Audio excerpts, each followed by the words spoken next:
All right. Linking. There you go. All right. Yes, we are live. Great. Okie dokie. So, yeah, welcome everyone.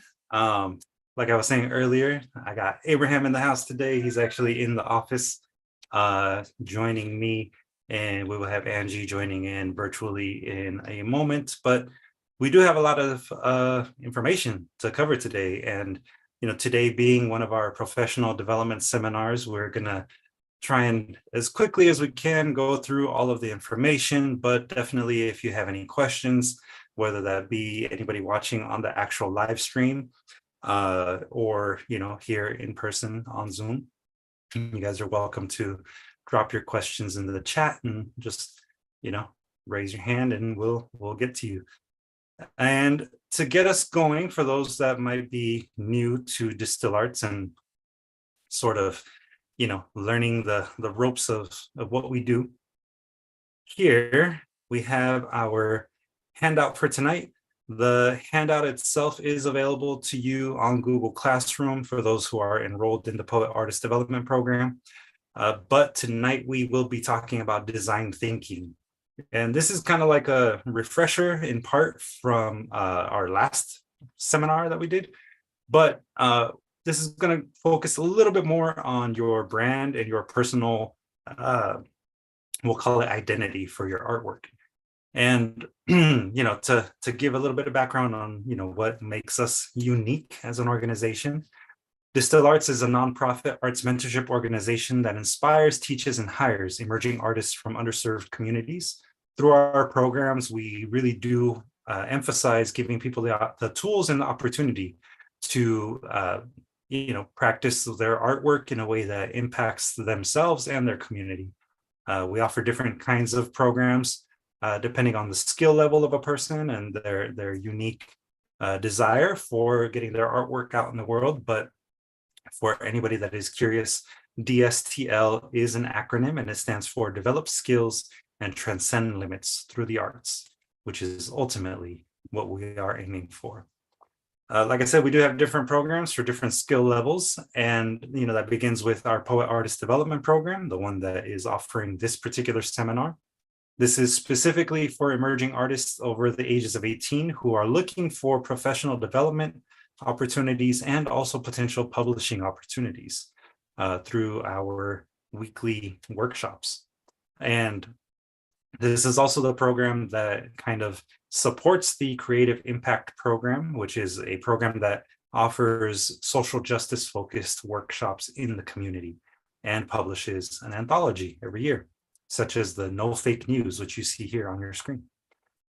We also have our Conchas y Café bilingual community writing workshops, which are happening every Tuesday night at 6:30 p.m. here on Zoom, and also live streamed on YouTube, Twitter, and our Facebook page. Art Block Zine is the name of our now annual publication and our podcast, which is relaunching this month. And it features emerging artists from throughout LA County. And we also offer our sister zine, Artistic Zine, which is specifically focused on showcasing the artwork of autistic artists, or artists as we like to call them. Today, we are starting off with this particular quote. It comes from Frank Chimero, who is an American brand and product designer, as well as author and illustrator of The Shape of Design. And he is quoted as saying, "People ignore designs that ignore people." As is our custom, we like to open up the discussion. So what does this mean to you, to those of you in the class right now? How do you interpret that particular phrase? Feel free to raise your hands or just unmute and let us know what your thoughts are. You have to Oh, go ahead. Oh, thanks. You have to show your heart, like show that you show some love to society, to people, to humanity. Maybe. Yeah. I like that. Got to show some love through your designs, I'm assuming, you mean? Yeah. Yeah.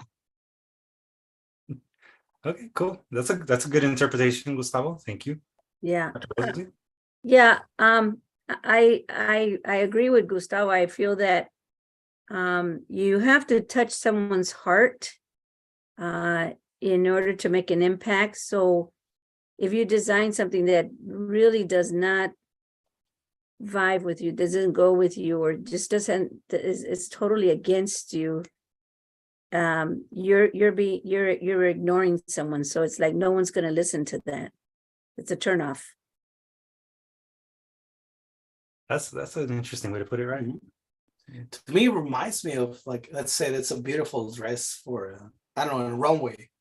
And then you try to fit in that dress because the dress wasn't designed for an actual human being, that actually forgetting that's designed for people to wear. Mhm. And it becomes this thing that might be a good idea, but it's not meant to really be used. Mhm. No, and so people will not get into that dress because the physics of it just simply doesn't Yeah. do the math, right? That makes sense.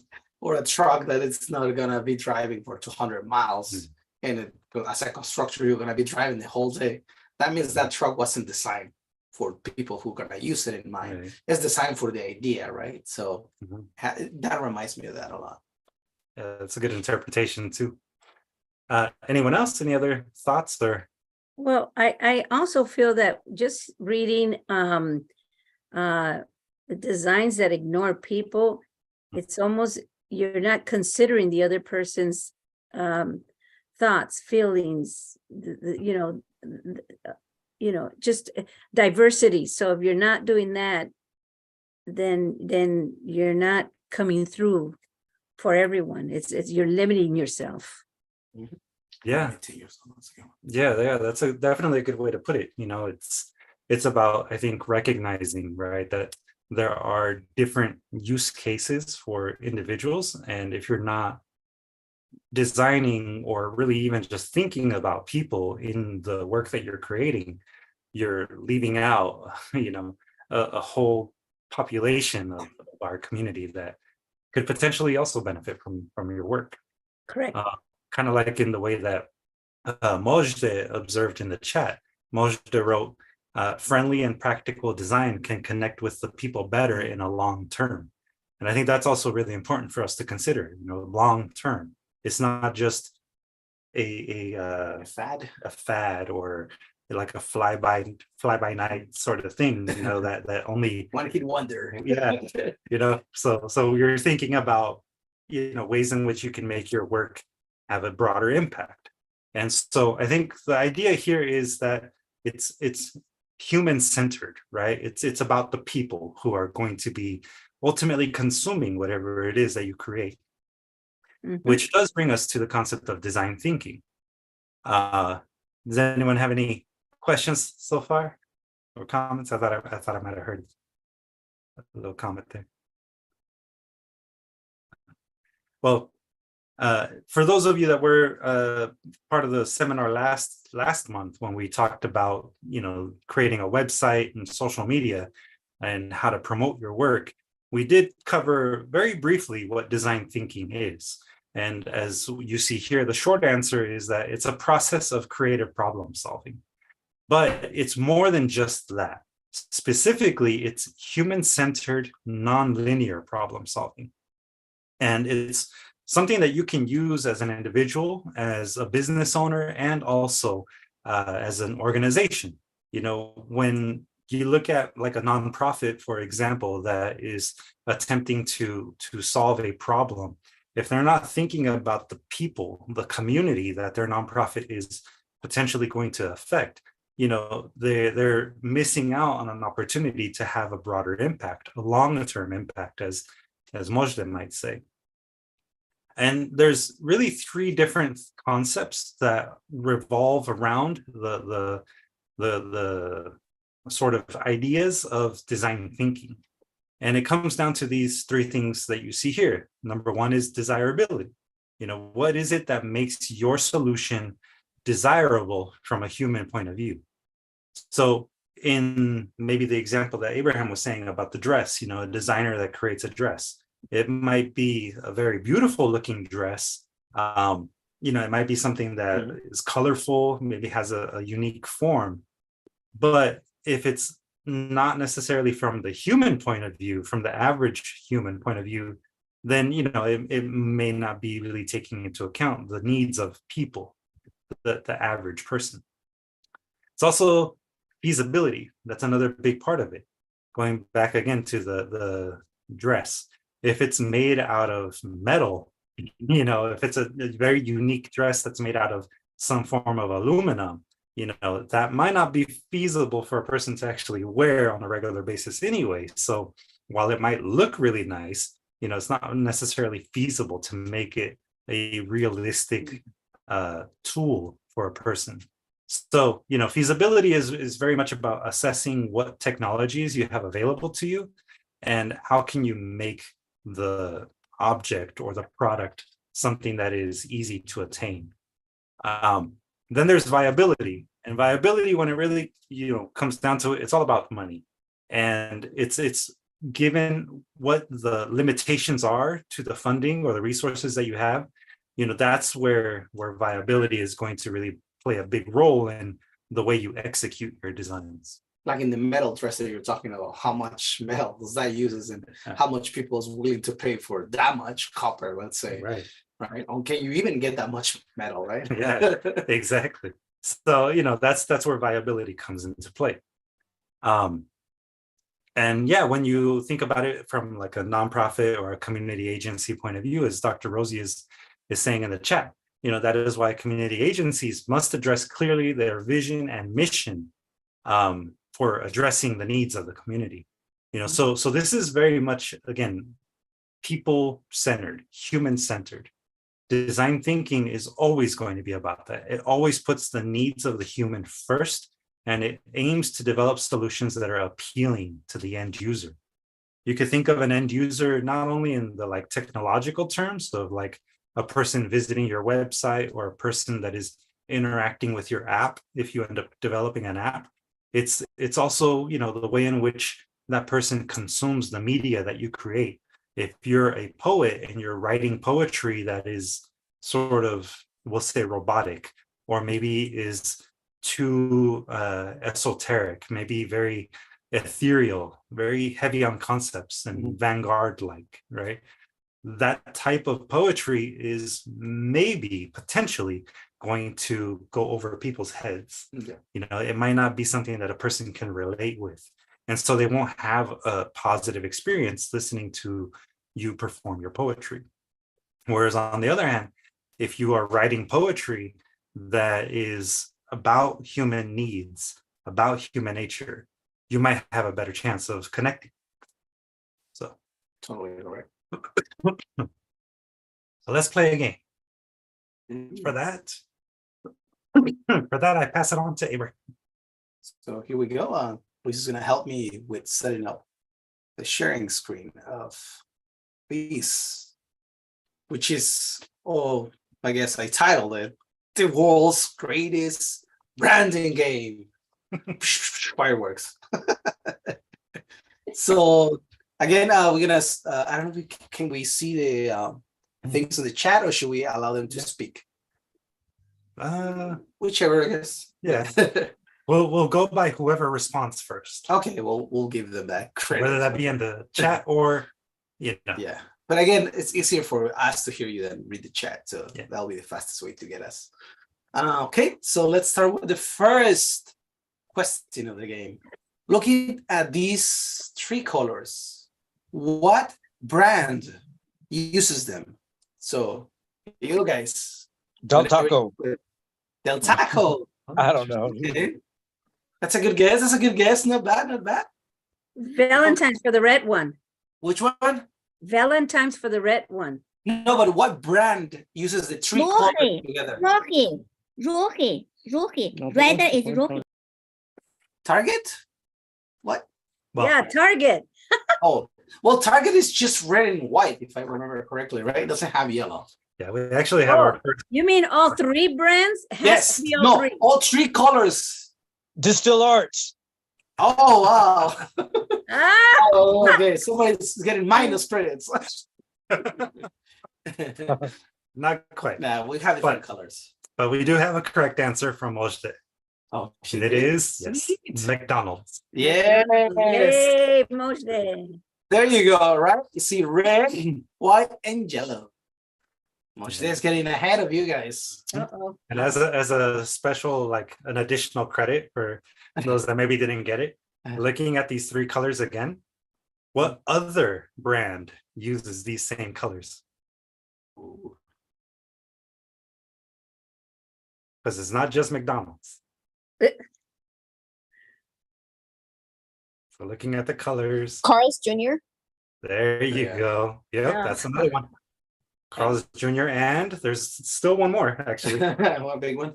Another big one that's particularly popular in Southern California. In and out. In and out. There you go. There you Man. go. You're Ah, bringing la- Who sponsors us? Oh, no, no. in and out, in and out. Yep. Right. But it's not by mistake. They choose colors that are being, well, I'm gonna say scientifically chosen. Like they show that people get interested, especially with food. But that's another topic for another. Yeah. We're actually going to cover the reasons why some of those colors get chosen. But yes, you have what was it? McDonald's, In and Out, and Carl's Jr. So Burger King three. as well, right? Burger King, but Burger King is a little bit of a different yellow, but those three for sure. So This is mustard yellow. yeah. All right, next question. Next questions. Looking at these two colors this time. What brand uses these two colors? Starbucks. There you go. Oh, Yeah. it's got some Wait. fire. Yeah. Right away, that's Putting good. it with the target. Sweet. Yeah. Yes. There you go. All right, next question. What brand uses Of course, Nike. slogan? Just do it. Do it. Nike. Nike, yes. There you Thank you, Gustavo. go. Yeah. Mm. So There you go. mhm. That's quickly. That's Yeah, fast. that was a good one. All right, Okay. next question. What brand uses this slogan? Can you hear me now? Verizon. Oh, Correct. wow. Oh my God. No, well, no kidding. This game, it's tough. It's tough. All right, Okay, next one. What brand uses this font? Font is a type of letter, right? The style of it. That's what a font is. this one's a little bit trickier. Mhm. We're upping up the levels here. So again, what is the brand that uses this type of font? Right? Any takers? Ooh, I guess I made it super hard. Someone put Mm, Starbucks. Mojde says Apple, but not quite. No. It's not. I know which one's Apple. I guess. But I think they might need a hint. Okay. There's a scientist behind this big brand, I guess. Is he a scientist? No, him, but the name. Oh, yes, Tricky. that is true. It's a big scientist who I actually respect. Like the owner of the company. Yeah, exactly. Which is the irony of it. But- I don't know if we have any. It better takers. not be Tesla. Oh, no. Ah, I'm talking about the actual Tesla person, Yeah. not the CEO So- of the company. Yeah. So yes, it's obviously Nikola Tesla. Yes, it's the All right, but yes, that font does come from Yeah. Tesla. Who right, said next. that? That was Lynette. yeah. And this is Coca-Cola. lucky Coca-Cola. company uses this font. Coca-Cola. Oh, there you go. Very Oh, good. he's getting superpowers now. What's going on? Okay, there you go. Okay, what company uses this sonic brand? Sonic brand is basically the sound that a company uses, right? So let me put it on so you guys can hear it. Spotify. Hold on, hold on. I haven't put it on yet. Hold on a second. I was silencing my phone. Hold on. Can't hear it. Can you hear it? No, I'll play it again, okay? So hold on a second and listen.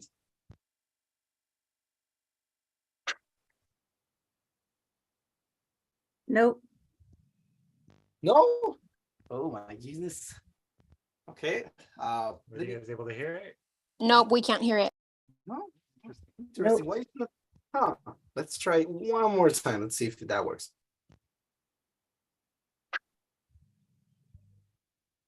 Nope. Maybe because the AT&T.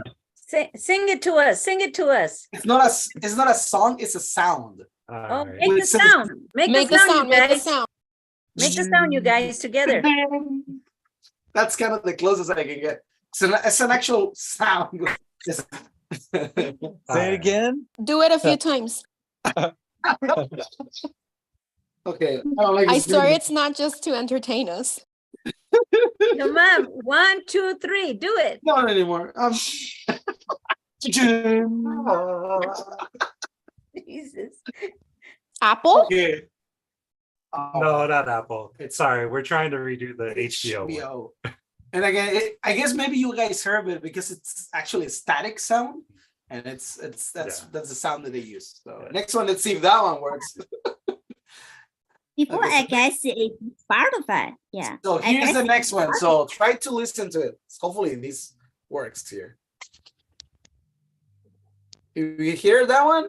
No. What? Maybe trying to face it that way. Yeah, try Okay. it. Fox News. No. One more time. You guys heard it? No. before I said Spotify. Well, I guess, if it doesn't work, it doesn't work. Oh, One let me see. Try it one more time. more time? Okay, let's try this. Hold on. Oh, yeah. You guys heard it? Oh, sweet. Yeah. Boost Mobile. Oh, No, yet. quite. We're getting Sprint?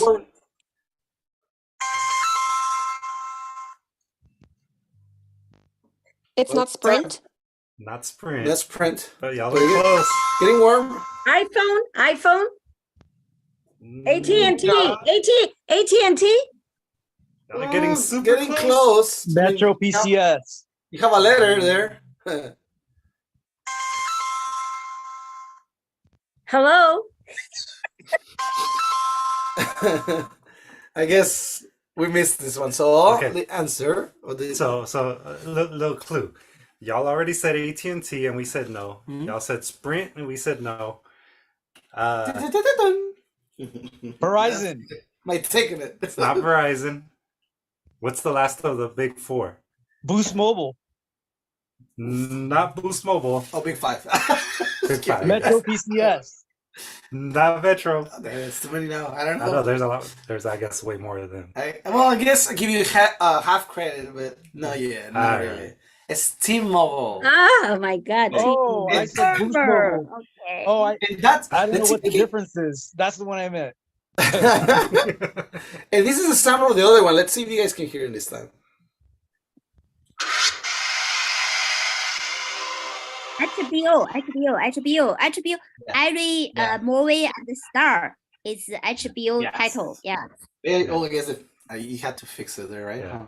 Oh. Okay, interesting. All right. So moving on. Continuing with the game because I guess we're taking too long. Twitter. So what brand is this? Which one? Twitter. Oh, there you Twitter. go. That's fast. Correct. Twitter. Twitter. Correct. Yep. Okay, next Oh, one. what do we do? What does the winner get? My congratulations. That's price enough for a Just life. kidding. Congratulations. What about the game? The Olympics. The World Olympics. There you Alright. go. Oh my god, you guys don't even let me ask the questions I here. know. Brilliant. But a good thing to know that since we're almost to the end, is like knowing how fast you guys are getting these ones. It gives you the power of the company's symbols or sounds or even colors, right? So Yeah. that's the power of using the right colors, and also the history of the company also gets attached to your living and you remember, right? And in this case, the powerful is like just circles, and they can even use the circles in different styles. Look at that, and it's still people will get that they're Olympics, right? Yes. Because it's so powerful of an image. Yeah. So that's what you want to maybe aim for towards your brand, right? And so the next one, what brand is this again? Audi. Circles again. Audi. There This you is go, the- Heidi. I know Audi. who's driving an Audi here, Heidi. And there you go. I mean, Yeah. this is so powerful that even it's still circles, but they're different, right? And still we're getting that Audi, right? So that is the power of selecting the right colors, the right shapes, and also having what's called like the time with your public. Yeah. And you're establishing your brand. Yes. Right. So, the point of this particular game was not just to have fun and to earn the bragging rights. The bragging rights. This is definitely more to just show you that your life is impacted by design every day, everywhere you go, whether it be visual design, color design, typographic design, or, some sort of like sonic design, or sound design, which is what we were trying to do with the HBO tone and also the T-Mobile thing. So all of that does translate into what's called brand identity, right? And Abraham was alluding to some of these things already, where the core elements of your brand, they are what you would ultimately call a style guide. And a style guide includes a lot of different things, such as the color palette. You use for the McDonald's, right? Right. And, the color palette can be, the different combinations of the primary colors, but also that includes things like secondary color combinations. There's other ways in which you may have seen things like the Carl's Jr. star.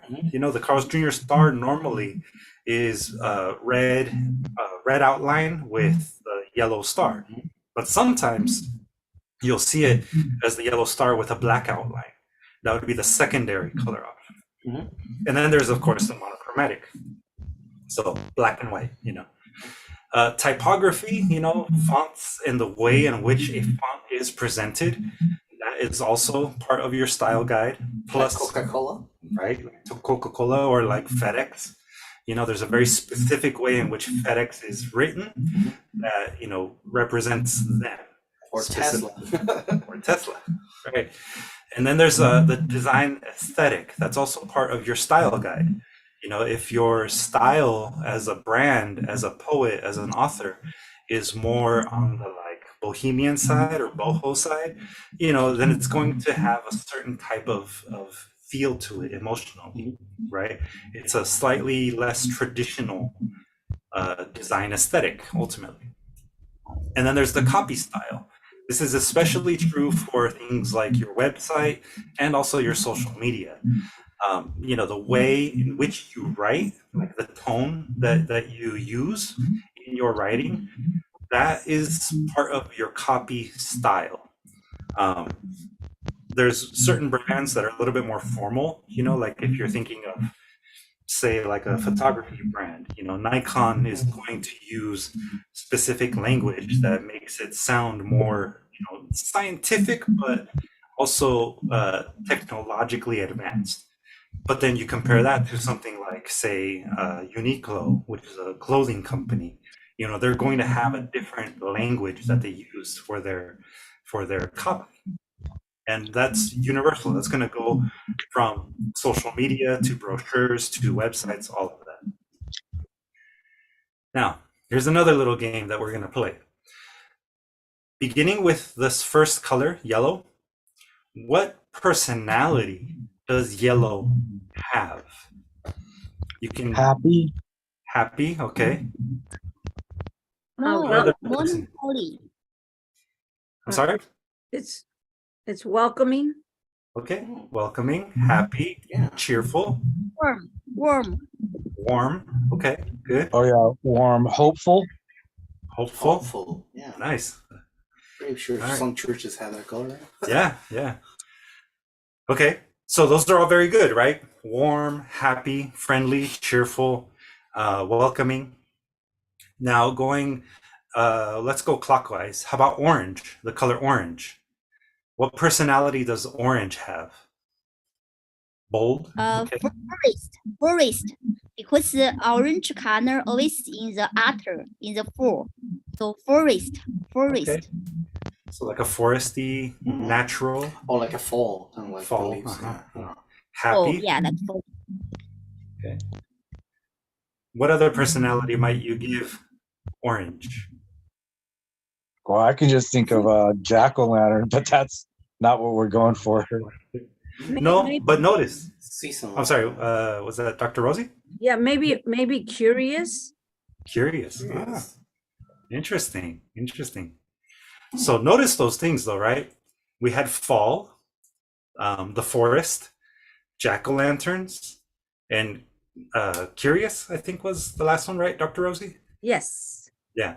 So those four things, they are kind of related to a particular season, you know? So that's an interesting thing to note, right? Now, how about red? The color red. Yes. Sex appeal. Heart. Heart. What was that, Yeah, Gustavo? like a song. Yeah. Love or anger? Yes. Love, anger, change, And I had said sex appeal, so I would say sexy. sexy. Sexy. Okay. Me.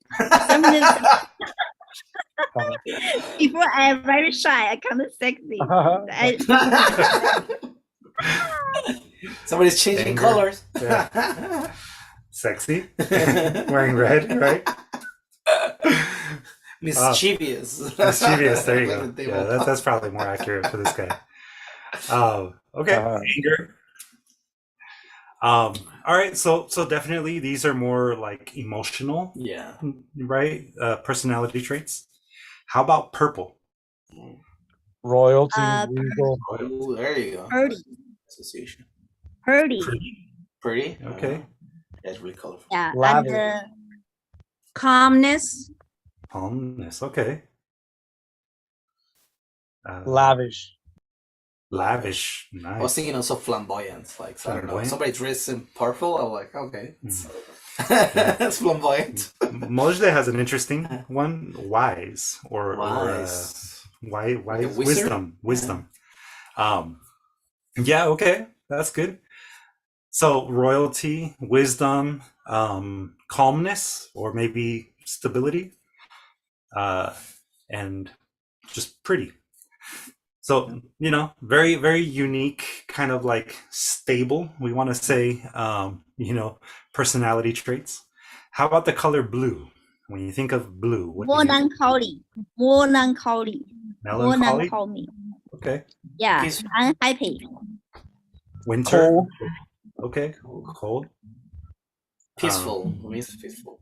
Peaceful. Yeah, peaceful. Water. Yeah.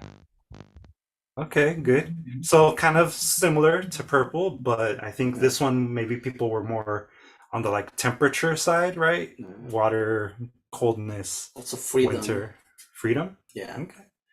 Freedom. Excellent. All right. How about the last one? Green. Envy. Hopeful. Envy. Hopeful. Envy. Hopeful. Interesting. Hopeful. Because this is spring. Green is always life. Yeah. More Yeah, light usually purple. You sense. said purple, right? Life and hitting the lotto, money. Money. Money. Oh, wow. Yeah, Happiness. money. Okay. Happiness. Okay, good. All right. So yeah, all of those are pretty As well as accurate. fresh. Freshness. Yeah. That's Yeah. I think all of us can generally recognize that, certain colors, depending on, which society you live in culturally, the things that connect with you culturally, we can all agree on certain colors representing certain things, right? And there's a whole other like course that we could teach on color theory. But generally speaking, the reason why we associate certain things with particular colors, certain personalities or qualities with colors, is because the psychology of it, it does actually impact our emotional well-being. There's, both cool tones and warm tones. Cool tones generally are like green, blue, purple, purple and magenta. Those are considered the cool side of the color wheel. Whereas the warm side of the color wheel includes yellow, green, yellow, orange, red, orange, and obviously red. So the warm side is going to almost always include the feelings of happiness and vibrancy, things that are sunny and earthy, More energetic things, I guess. yeah, things that involve more energy, right? More passion, Anger. yeah. So the warm tones tend to represent that sort of personality spectrum of lots of energy, vibrancy, whereas the cool tones oftentimes are going to be more about nature, and relaxing, calmness. They're going to be a little bit more formal, a little bit more detached. Some might even say, to a certain degree, masculine, and regal. And purple specifically is considered a regal color because it was what was really difficult to make, Yeah. actually. Expensive. And it was expensive in ancient times. And so anything that was purple was usually only afforded by people with a lot of money or power. Hence, we have that association with purple and royalty and mystery, even. Mystery. Yeah.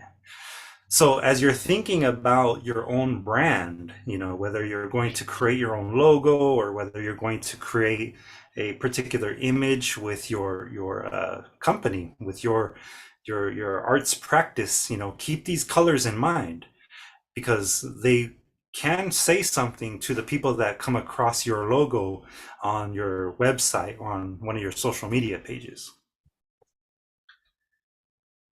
Got Andy in the house. So, Yeah. So we also have to talk about fonts too.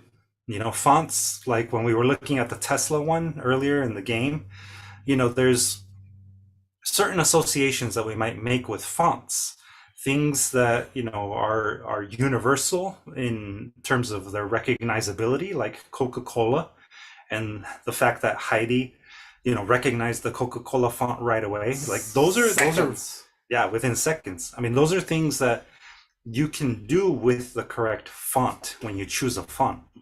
But it's not just in terms of, your logo and the font that you might use on your website. It's going to also be about how well something can be read. Yeah. Now, these all say something to the reader, right? These are all different fonts, and this text that you see here is what's called lorem ipsum. It's just filler text. It doesn't say anything specifically. But when you look at the letters, right, and you look at the letter shapes, this is going to inherently within you create some sort of feeling of either, like this is an official document, or, this is something that is a little bit more playful, whatever the case might be. So looking at these 4 different fonts, what do they all say to you? What are they expressing to you? The first one, called Adele. What does this font say to you when you look at it?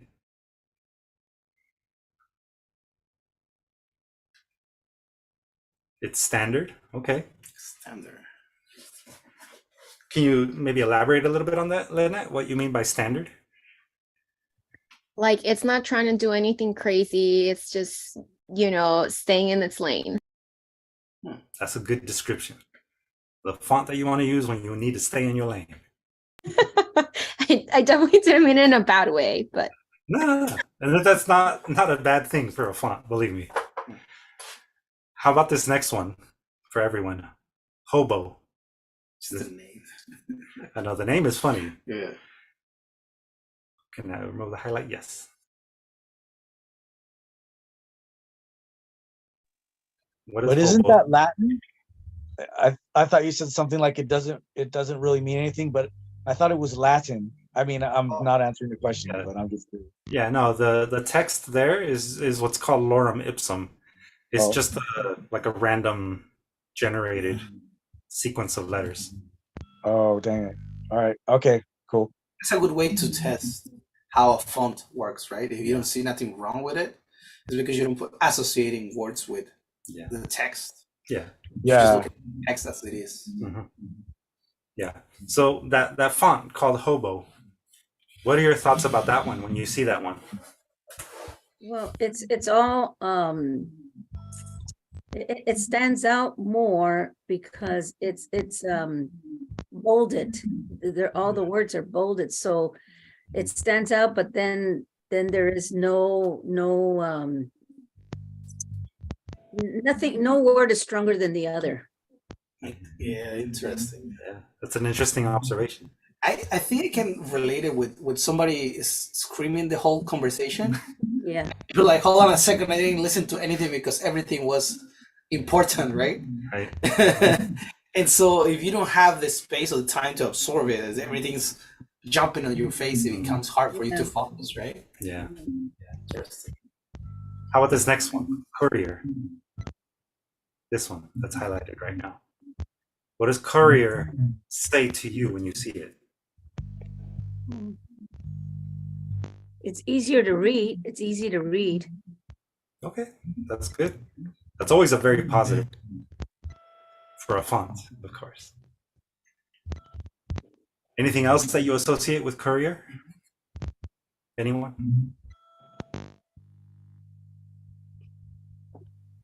It's kind of stylish. Interesting. Informal even. Okay. Huh. Minimalist, but trying to make a statement. Minimalist. I think the minimalist has more space in between, right? Like it Yeah. feels more of a gap here and there. Mhm. Yeah, it could be that. Yeah. You are reading into the fonts, yes, but don't feel like you're reading too much into them, because again, a font, your choice of font is going to deeply affect the way that people look at your work. Imagine if you were to pick up a book of poetry that is written all in hobo. What would that say? How difficult would it be to read an entire book written in hobo? Well, when you would be done with the book, you'd be yelling at everybody. Potentially. Now, imagine picking a chapbook of poetry that's all written in Palatino. This last one right here. I have my preferences. Yeah, clearly. That's cool. Palatino. Yeah. Yeah, that's a nice one. Mhm. It's pleasant. It's pleasant presented. Yeah, it's pleasant. Pleasant. Pleasant, I like that. Yeah, that's a good one. I think the pleasantness comes because the letters are taller. Hmm. It has the more of that kind of style to it. Mm. But I think the most legible from all of these fonts is the Courier Courier. because it has more space and you Yeah. have. Right? Yeah. Then it's adult, then Palatino, and then Hobo. Mhm. But the sexiest, I'm gonna just say Palatino.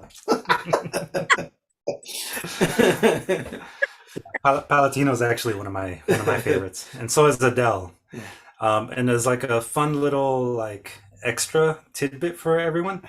Adele, this first font, this is actually the one that I use as like the headers for most of the DSTL Arts graphics that I create for our social media. So if you look at our flyers and some of the graphics, if I don't use Adele, if I don't use this one, I use this one. It's called Avenir. So those are the two fonts that are part of the DSTL Arts style guide. Now, little history lesson here presented to you by Abraham. Oh, since we're talking about words and style, right? Well, more like fonts than words, but okay. So this first one, and we have talked about this one a lot, but it's never enough for Comic Sans. And if you guys, can somebody read actually the cartoon? That'll be fun. Can somebody wants to take one character and another person the other one? Yeah, I can to be girl. Okay, go Oh, hold on. Who's the girl? Heidi. Okay. 'Cause both of them cartoons. Yeah. So the guy says, "Hey, do you notice anything funny around here?" Then the Oh girl, my God, everything's in common sense. and then the girl, Oh, much. and then the guy says, "Don't scream! You're making it larger." And again, this is a kind of a inside joke in a sense, because a lot of designers don't like Comic Sans. And again, and it's also a thing that it's being used basically for comics. That's what it was created mainly for, like actual comics. And so a lot of designers don't like it, but it's still, it's being like, you can see all the brands that are being using this, and I guess they're wrong. Like it's so useful. Look at that. Would you say anything about this? Walt Disney, Mhm. MTV, Chanel. I that one is like, wow, they did that. And so before, this is a little clue extra thing, is before you join the team, Van Comic Sans, which is a lot of people, right? We want you to pass it to acknowledge an interesting fact besides the ones that I just mentioned. According to a piece in the New York Magazine, Comic Sans has been found to help people living with dyslexia. 15% of all Americans, apparently, the irregularity of the font and idiosyncrasy of the shapes and sizes of the letters helps people with dyslexia differentiate and identify the actual reading of it, right? So it's a cool little thing, just saying, for people who might not go into the team Comic Sans. There you go. So again, I understand why people hate it, because it's like how you use it, but it's a cool font. And so we're moving on to the next one. And again, I was looking into fonts that will be really official, and this one came out, and boy, it came out right. Crimson Text. It was more official than Harvard School Law School, right? Like nothing more official than that, right? Yeah. So this is more, again, more of a more formal of a font. And here's a review by a person who has used it. I love Crimson Text too. I thought I finally found the perfect font for my print book, but when I formatted my latest one for KDP, which is what? What's it? Print on demand? Yeah, it's a print on demand service. Okay, because they have another one down there. I noticed during the proofing, I mean, when they're checking the book and how it's going to print, that some of the letters didn't show up, particularly in italics. I tried it again with a different book and got the same results. I don't know if this is the case with other POD, print on demand again, places, but for my KDP books, I had to go back to Palatina, who showed up again, saving the day, which is fine. I mean, yeah, this font is pretty nice too, but I mean, Palatino, come on, guys, come on. Yeah. But again, it's one of the things we have to consider about fonts. Like, is it gonna print well? And it also has to be how small the print is gonna be, how big the print is gonna be. So all these things you have to put into factor, especially when you're printing. You want to test it and see how it's gonna be done, right? Exactly. And this particular review makes a very good point too. If you end up actually deciding to print your own books in the future, the fonts that you use are going to need to be compatible with a lot of different services. So there are certain fonts that you can use and certain fonts that are going to be hit or miss. Yeah. No matter how much you try. It's trial and error. And sometimes you can also go to forums and say, like, which is the best font for this type of scenario, and that helps a lot. Yeah. But definitely. And then guess who's back?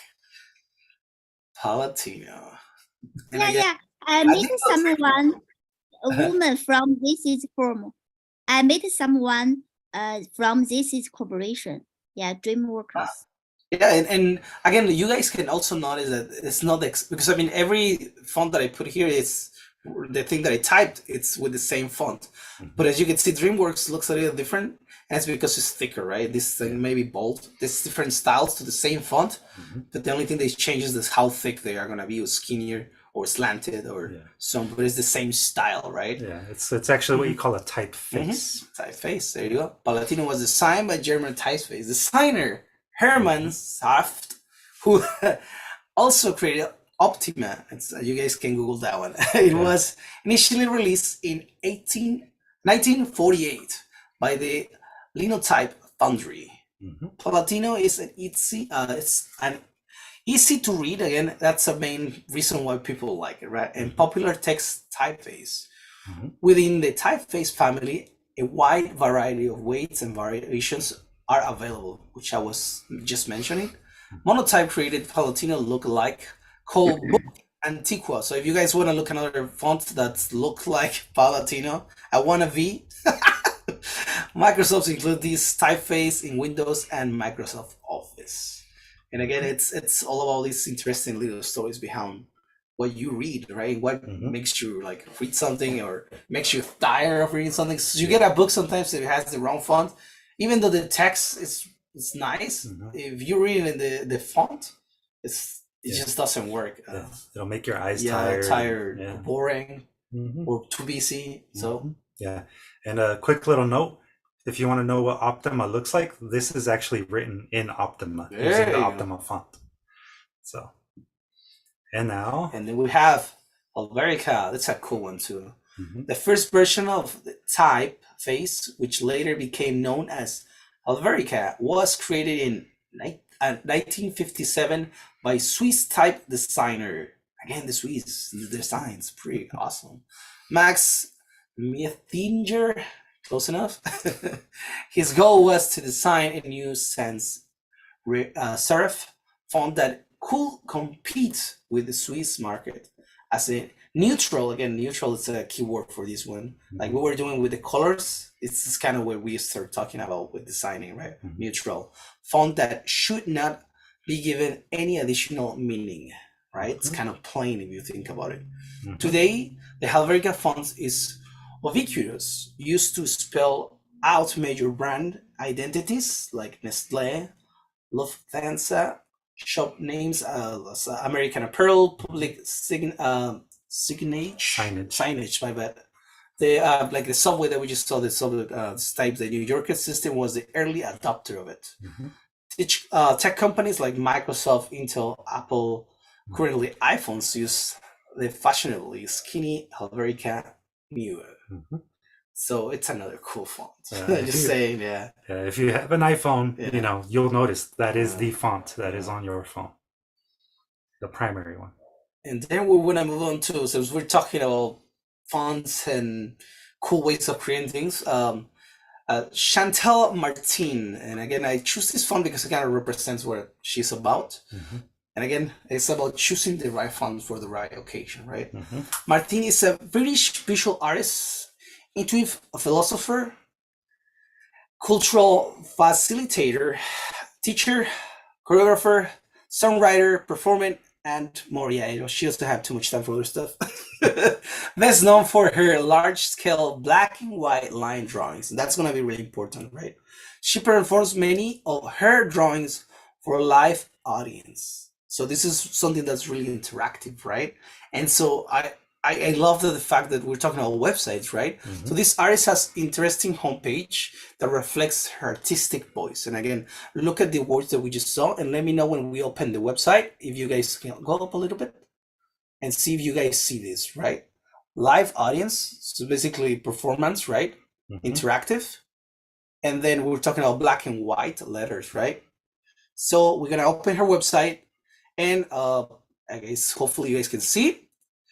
And this is her and some of her work in the back. But the cool thing is when you go behind, I mean, when you scroll up, which with your mouse, just in the terms that we use is hovering, the entire background start moving. And if you go to play, which we messed up before we started this, but go to play, click it.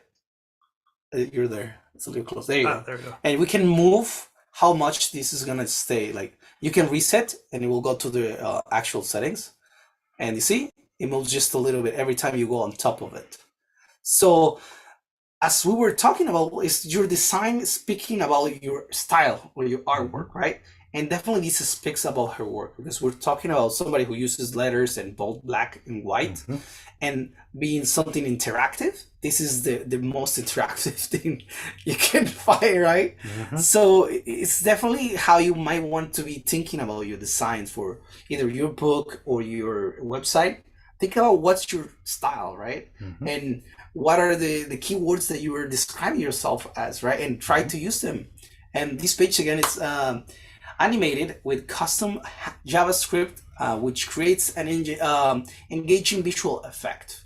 Although her main website is custom coded, and again, it's expensive. Her online store was created with Shopify. It's more like a template kind of situation for the rest of it. This is a great example that showcases how multitude tools can use to make a website in order to minimize cost. Again, this is why she chooses to go on the expensive side in the front, and then the shop, she doesn't spend as much money. As building an e-commerce website from scratch can be extremely expensive and costly, right? Nope, certain websites builders gave advanced users access to their source code, like HTML, CSS, JavaScript, which makes them more appealing to engaging and professional users, right? So again, there's multiple places you can start working on designing websites or using templates. But it's still, even if you're designing yourself or using their templates, you may want to still think, is this the website or the style for me? Which in this case, this might not be the style for Obama's website, right? Right. Yeah, because I mean, President Obama right, isn't exactly gonna. Exactly. Yeah. So it's the things you might want to consider when building or using fonts. Is this speaking about me, right? Oops. And we're gonna continue for like. That's pretty much related for it, right? Yeah, that's pretty much it. Oh, and the bottom part, you want to address that one? Yeah. So also, just really quickly to talk about the way that this was formatted. Design thinking, again, is about putting human needs first.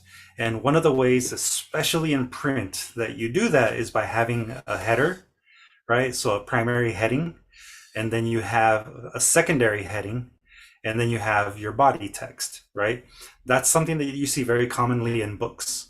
And for this particular section of the presentation, I wanted to make sure that I called out that each section used the same basic structures, right? So the font names, with the exception of the artist name in this one, they were all 26-point font, and they're left aligned, right? So if we look back up here, this is 26-point font. This is 26-point font. This is 26-point font. Creates consistency. And that's 26-point font, right?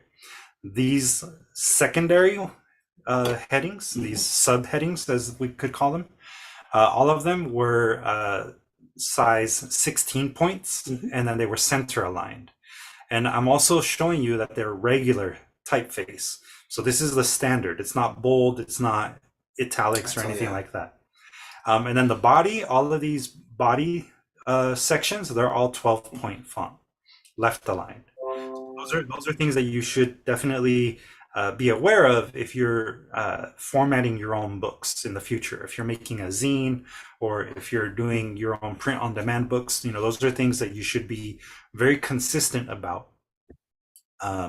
Especially with more of your standard prose type of writing. Poetry can have, different little variations in there, but still, understanding your headings versus your body copy is very important. Yep.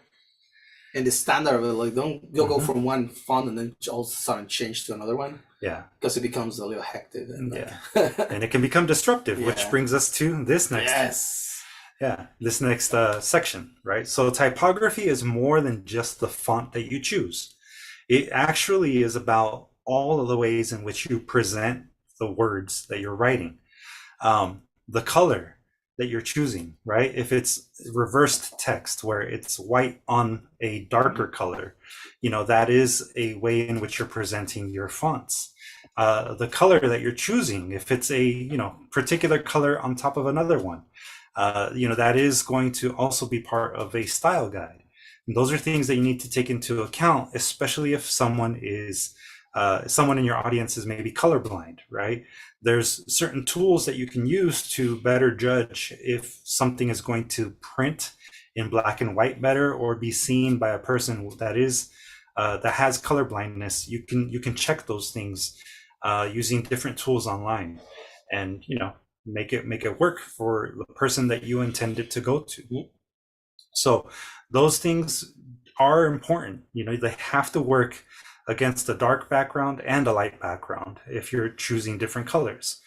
If something is uppercase, then you need to be consistent with how you use your uppercases, right?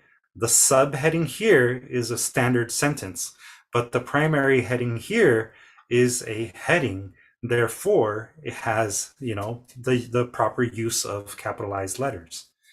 Font sizes can also change the legibility of it. If you were looking at something like the Hobo font that we were talking about earlier, and it's a very tiny font size, like a 10-point font, that's going to be extremely difficult to read. The same thing, though, can happen if a font is too big and it's too heavy. You can use something like Hobo in, like, say, I don't know, 150-point font size, and that'll still be really difficult to read just because of how big it is. Yeah. So there's like a sweet spot for certain fonts. And then the typefaces themselves, whether you're using the bold version or the italics version, those uses of different typefaces or different weights of the same font, they create a visual hierarchy. When something is bold, it's usually going to capture your attention first. And so it creates that visual hierarchy that is very important when looking at the way in which you're presenting information. Legibility is also very important because when you're talking about fonts and the typography that you're using, you really do need to consider legibility so that people can get the information that you're trying to convey. There's certain kinds of fonts that work better, that are a little bit more legible for certain uses. It's good to understand that there exist different families of fonts. There are Roman serifed fonts, things that are like Times New Roman or Caslon. There's also Gothic fonts like Helvetica or Avenir. Those font families are particular styles of fonts. Then there's the sans serif fonts, which the best way you can describe them is that they don't have any flourishes. They're just kind of neutral. Basic. And that includes things like Optima or Arial. And then there's slab fonts, which are thicker, more heftier fonts like Rockwell or American Typewriter or Courier. They look beefier, they look thicker and wider. And then, of course, there's ornamental fonts and script fonts. Yeah. Now, ornamental fonts are exactly what their in their purpose is exactly what their name is. They're meant for just ornament. Don't ever think that you can use that kind of font for anything more than just like a title. And it has to be just like big titles, not just any headed. It's just like right, 1 or 2 times. That's their max power. Right. And then same thing goes with script fonts. Script fonts are specifically made to look like handwriting. But if you're going to use something that is a script font, it's very difficult to read in longer, pieces of text. Yeah. So it's only good for like a name, and that's probably about it. Each one of them has a personality and a specific use case. So really think about, which font that you might have access to would really best represent your artwork, your overall style as an artist, as a creator, however you want to identify yourself in terms of your brand identity. But really think about, what fonts are going to work best for you and for your audience. Yeah, and the project, because your fonts can change based on projects. It's also good to combine certain types of fonts, like a Roman serif font will work really well with a Gothic font, or a slab font will work really well with a Gothic font, because you have one that has a little bit more personality with one that's more neutral. So the personality doesn't get overtaken by conflicting personalities between the fonts. And again, we have to really emphasize, don't use ornamental fonts if you're doing longer pieces of text. Yeah, they're just for titles and maybe names. Yeah, yeah, they're just decorative. They're not really meant for much else. So that brings us again to the idea or the concept of visual hierarchy, right? You can create designs that really draw people's attention to one element and then leads them on to the next thing. It's always important to remember that this really comes down to readability and legibility. Where do you want your audience's eyes to go first? If you want them to see the title of something, you make the title bigger. If you then want them to really, like latch on to an important piece of information, then you might make it bold. So that way it's understood that that is an important piece of information. But when developing your own manuscripts for, say, a book that you want to print on your own or a zine that you want to make on your own, those are things that you should really take into consideration, is how do you want people's eye to travel across the page? It's also important to be consistent. And the same goes with the color, right? A brighter color might not necessarily be, the color that people go to first. If everything else is bright. Therefore, use a combination of either 2 or 3 colors at the most to help people find the information that they need to find first, and then second, and then maybe third. And then there's the ways in which you might create your logo, as an example. It could be curvilinear, meaning that it has more curves than it has hard edges, which would be rectilinear. Curves often are associated with things like motion, with calm, with softness, things that are more on the feminine side of design styles. If you think of a lot of feminine products like perfumes and I don't know, like things that you might find at like L'Occitane, a lot of those products are going to have very curvilinear design elements to them. Whereas if you go into, like, say, I don't know, a Best Buy, at a Best Buy, you're going to see a lot more rectilinear things, sharp edges, boxes, rectangles, things that are like considered more masculine, quote unquote, because they're more about tech, and, tech tends to appeal to a certain demographic. So those things, those sharp edges tend to have more of that rectilinear design language. That doesn't necessarily mean that it's gender specific, but those would be the things that, generally speaking, will speak to one audience over another. Does anyone have any questions so far? No? All right. Just remember, in the end, design thinking is all about putting human needs first, and then developing the solution that appeals most to your community. And again, bringing us back to the concept of our logos, right? If you're going to design your own logo, which you can do using free design tools that are available to you now online, such as Adobe's Adobe Express and or Canva, you can actually use those apps to create your own logos. And a good logo, if you're looking to create your own, should be simple. It should be something that can, stand on its own without any real explanation. It should definitely capture the personality of your brand. Again, think about like the artist that we were talking about earlier, Chantel Martin. Her brand is more of a fun, whimsical kind of brand, based on illustration. So obviously their logo is going to be more of an illustrated logo.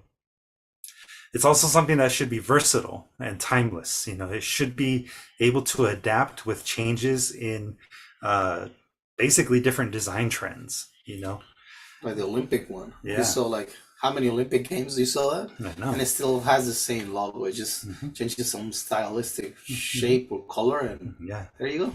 Yeah. And that speaks to its versatility. You can also, make decisions for yourself on whether you want it to be a word mark, which is just words, or it could be a symbol. or it could be both, right? It could be a combination of those. That's why you have different examples here. But don't be like La Plaza. Yeah, La Plaza I de don't like Cultura that. y Artes, this particular one, it's kind of a busy logo. But if you were to dissect the elements by themselves, the word mark, La Plaza de Cultura y Artes, that is a well-designed word mark. If that were by itself, that I think would be very representative of what they are. Their logo, their little tree that looks like a person, a branch, a lot of roots, right? yeah, with roots like that as a standalone symbol, I think is a very good representation of their values and their personality as an organization. If you look at other things like the Amazon logo, that is a pretty versatile logo. A lot of these elements, especially the little smiling Smile. arrow, To make it seem fun and happy. yeah, It's not hurting anybody, but it's Amazon. yeah. But that is, obviously something that is versatile. It's used on a lot of their different forms of packaging.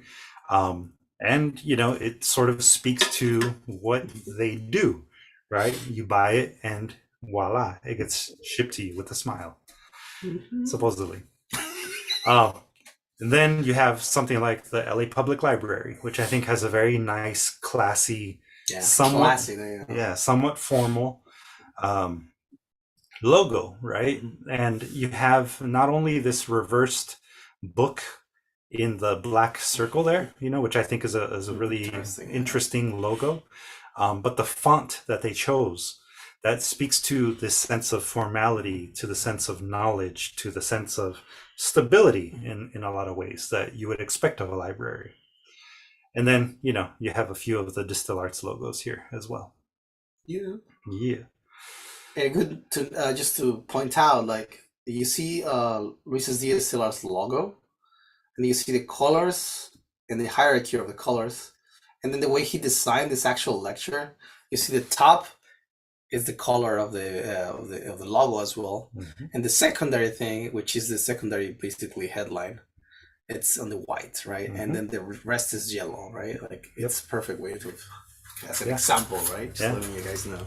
And again, there's a reason for that, right? It's about brand identity. It's about being consistent in the way in which you present your brand.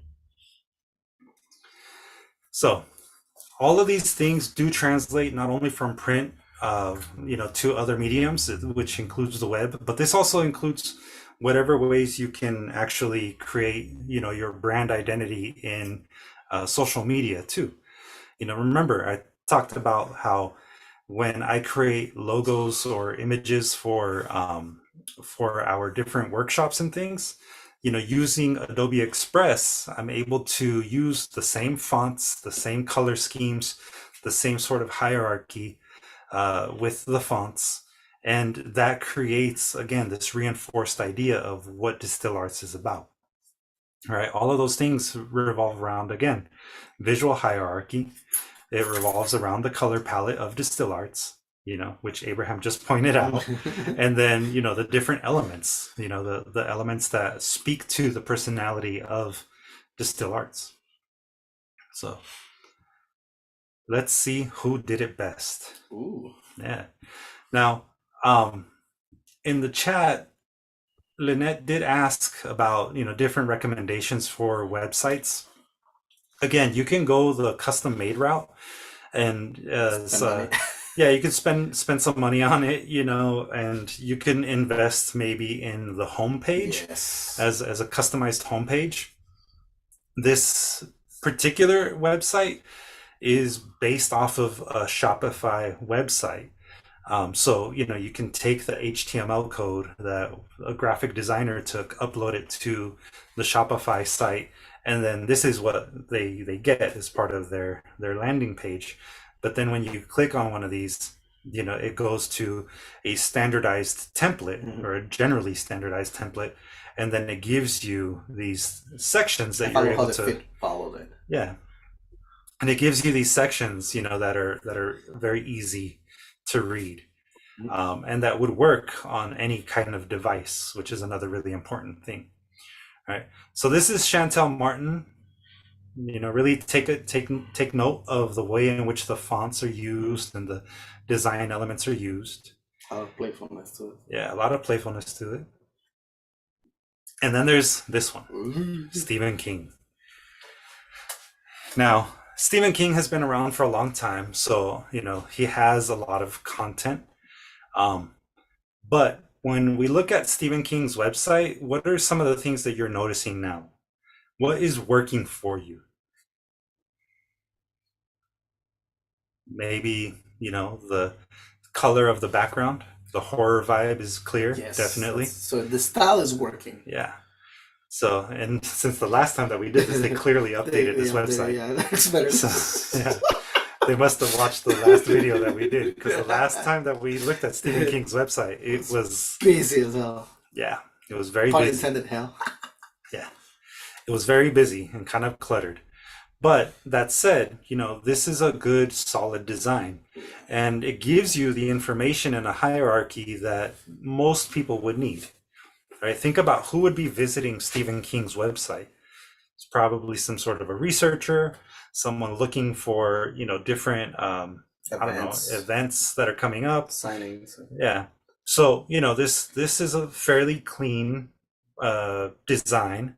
The background element does speak to the horror, genre of writing.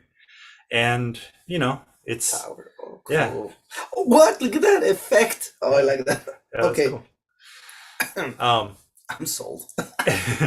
And really look at the colors, right? So you have a very neutral looking color for most of the headings and fonts, right? The font, especially the Stephen King's, that's his font, basically. Yeah. You think about it, that's his font. Oh yeah. All right. And he uses the color red as a complementary color. It's not one of the primary colors. It's a complementary one. So really take note there. Now let's look at this one. What do you notice about this particular website? This is from Anne Rice. This is their official website.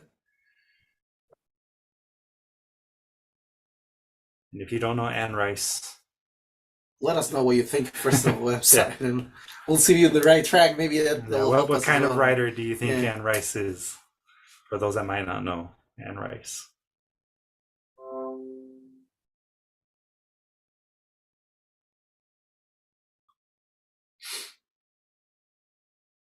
It's a little too busy. Yeah, it is kind of a busy website for sure, especially that homepage, that landing page. It has a lot of elements that maybe are getting in the way of each other. You have this sort of semi-opaque backdrop for these clickable links, and then you have this background image that scrolls with it.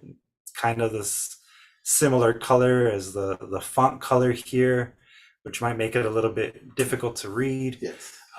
You have this black border that is kind of just there. Yeah, I guess they didn't design it thinking of like longer screens. I think they were thinking more of phones Yeah. because it's more thin of the design.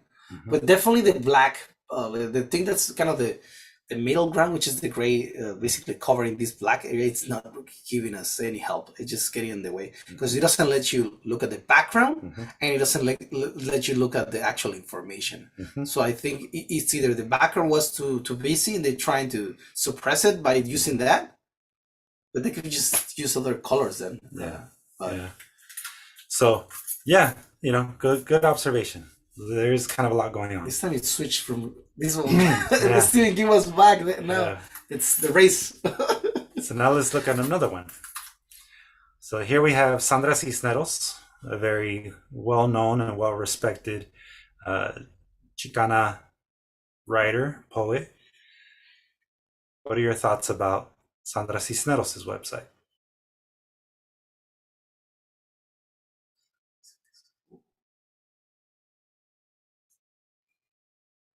Can you copy this link in the chat? Thank you. Sure. So what are your thoughts about Sandra Cisneros' website? Very approachable. Yeah, for sure. Approachable. I think that goes along with like readable, right? Like Mhm. legible as well. Right. Simple, no bells and whistles. Right. So remember what we were saying earlier, this is about approachability, right? It's about legibility. It's easy to read. It's easy to understand where information is. There's also a certain kind of aesthetic to it. Looks like a magazine as well, right? Yeah. If you read it, Yeah. you go down, it kind of looks like articles here and there, right? Right. So, for a writer, this is definitely a good website for a writer whose focus is on the word. Now, let's look at another one. This is from Isabel Allende, another very well-known Latin American writer. Now, this is their homepage, right? So this is all you get when you go to isabelallende.com, right? You don't have anything else other than just No bells and her whistles. image. Yeah. So you want to talk about no bells and whistles? This is no bells and whistles, minus the no bells and whistles. Like this is as clean as you can get. Now, if we go to any of the other pages, let's see what happens. Right? You go to books. These are all of Isabel Allende's books. Right? Yeah, exactly. Hashtag goals. One thing that I do want to note though, is like when you click or hover over books, Yes. right, you see this Too much. really long list. And this really long list, can also be found right here. Yeah. You could just get And you away also with have it just, right here. They would just send you to the actual book side website Yeah. instead of having the list entirely there. So really think about, again, hierarchy, right? What is the hierarchy of your website when you design it? From the last session when we were talking about websites and ways in which you can create your own website, really think about what is going to exist under these headings, right? Foundation. Interesting. Foundation, which probably links us to another website. Now, that's not to say that this is a bad website. This website is actually still, a very approachable website. I mean, think about who the audience of Isabel Allende is. It's a very similar audience to Sandra Cisneros.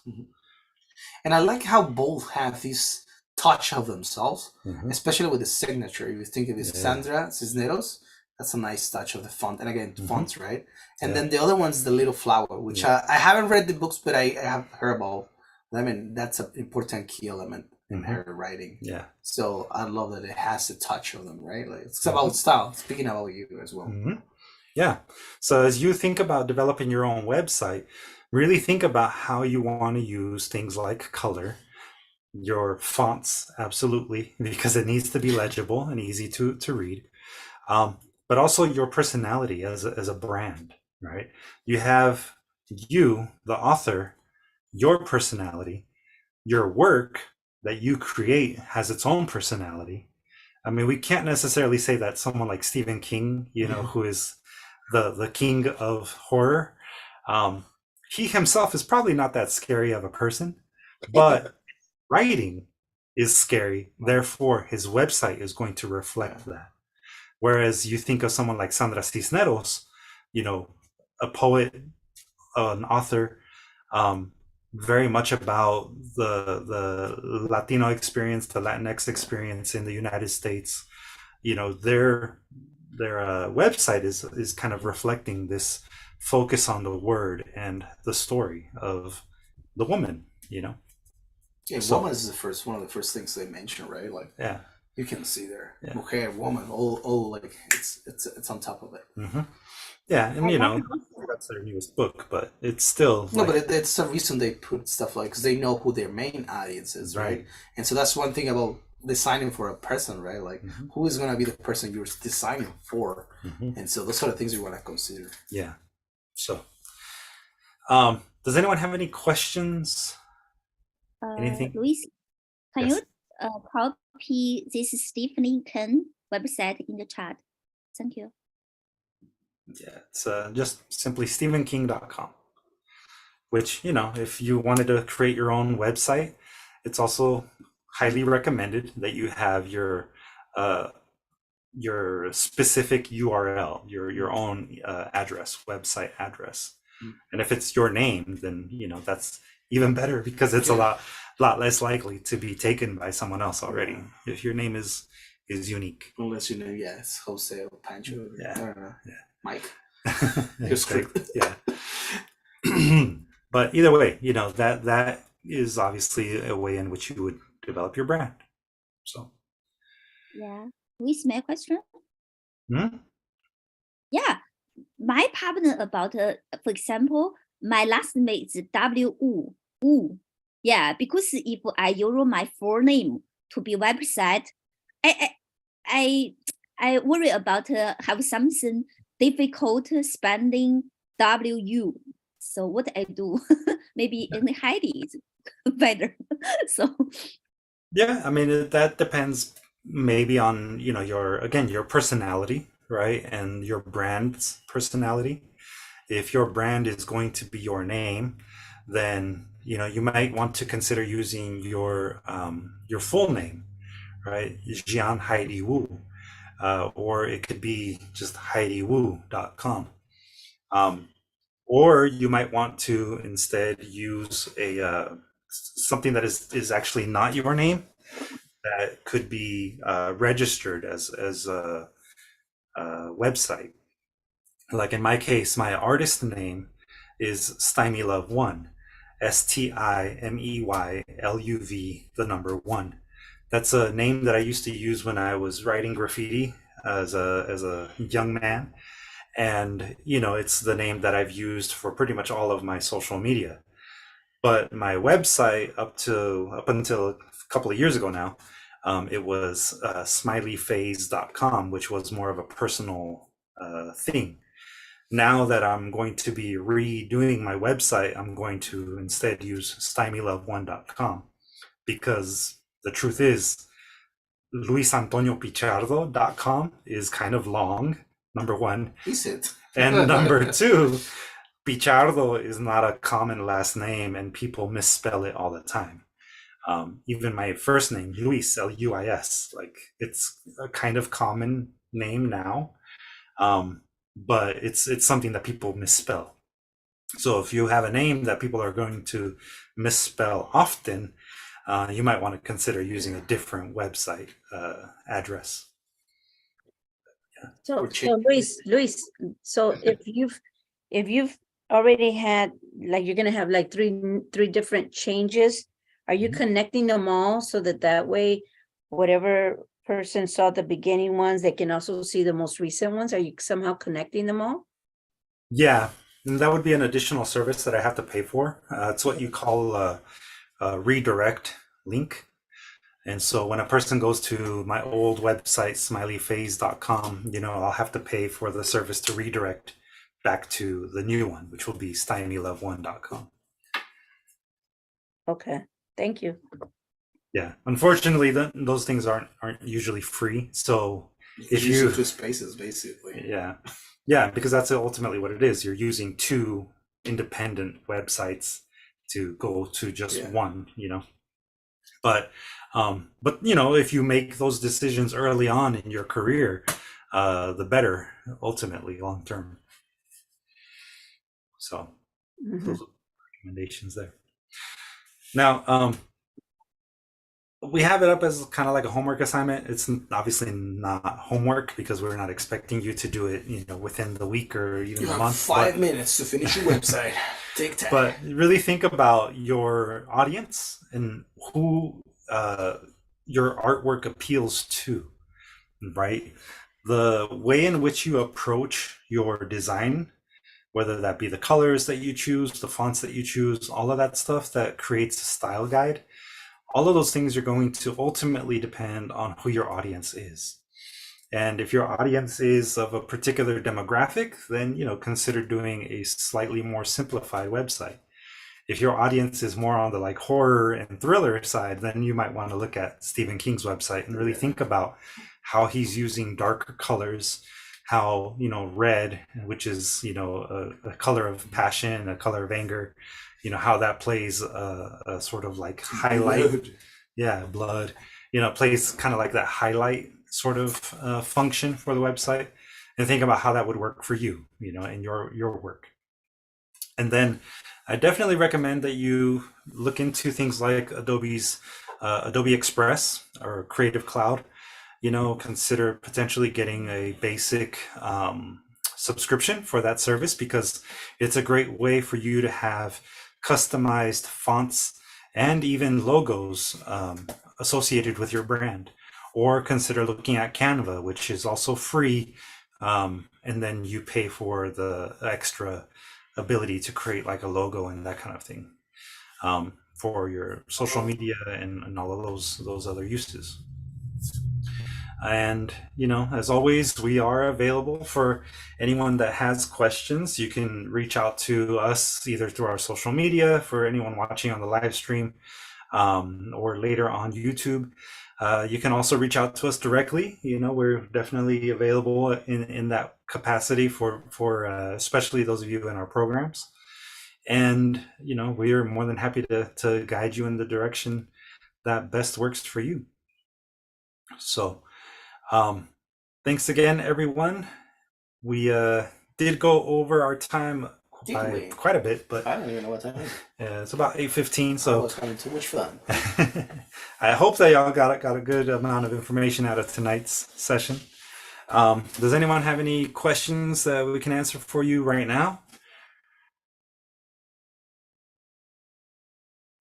This is Heidi again. You mean we self made the code, made this website. I'm sorry, what was the question?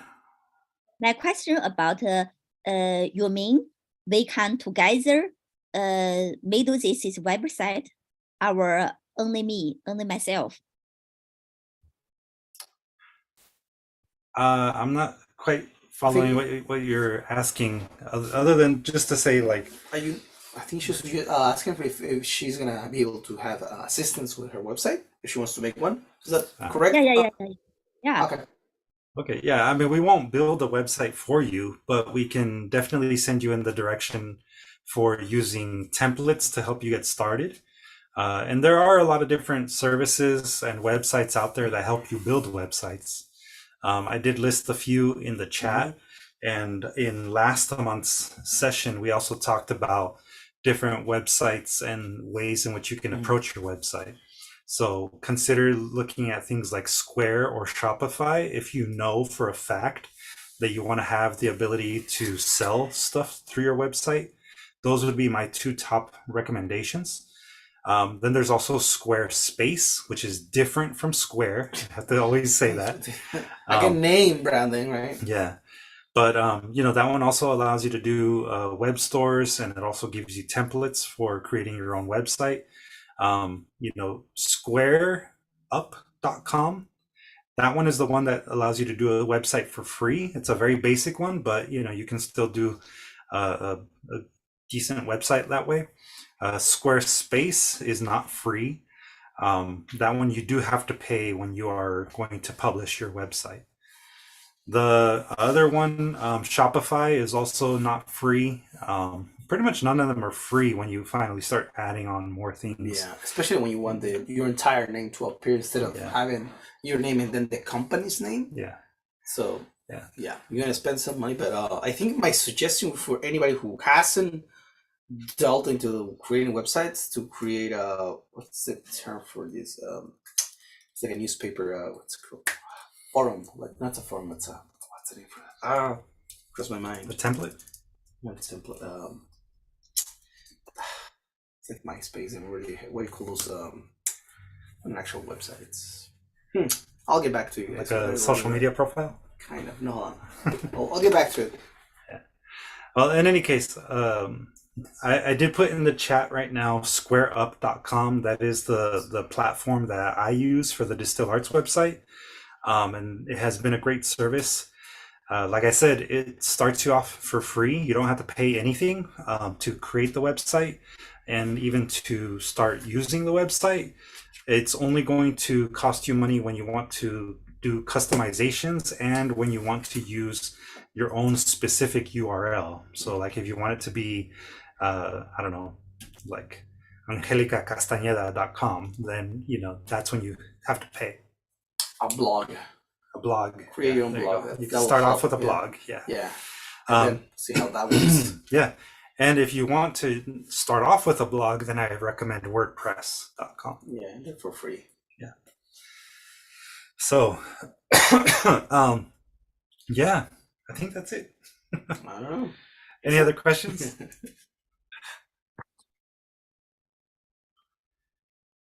No. I understand that. I research about scorpup.com. Yeah. Yeah. You send me. Once you get into actual building it, it's a lot of tutorial videos. Yeah. Into it. Coding, it's a different thing. So Mhm. that needs a lot. I hate coding. Yeah. Yeah. If you know how to do web coding, then You're know hired. You can, yeah, and you can pretty much use any service Yeah. at that point. Yeah.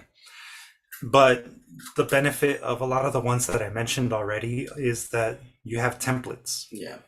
And it's really easy to just drag and drop. You don't have to do any kind of real customization aside from your fonts. If you even want to do that, that's also an optional thing Yeah. to start. Once you do start developing your brand, though, it's always good to consider all the things that we talked about today. So, yeah. So we'll leave it at that then for tonight. Thank you everyone who joined in, whether that was on the live stream. For anyone watching afterwards, thank you for sitting in on this. And those of you in our program, we are here obviously to support you. So any other questions, feel free to ask on either Google Classroom or you can just reach out to us individually. So thanks again, everyone, and we'll wish you all a good night. Take care, everybody. See you next week. Yeah. Good night. Bye. Bye.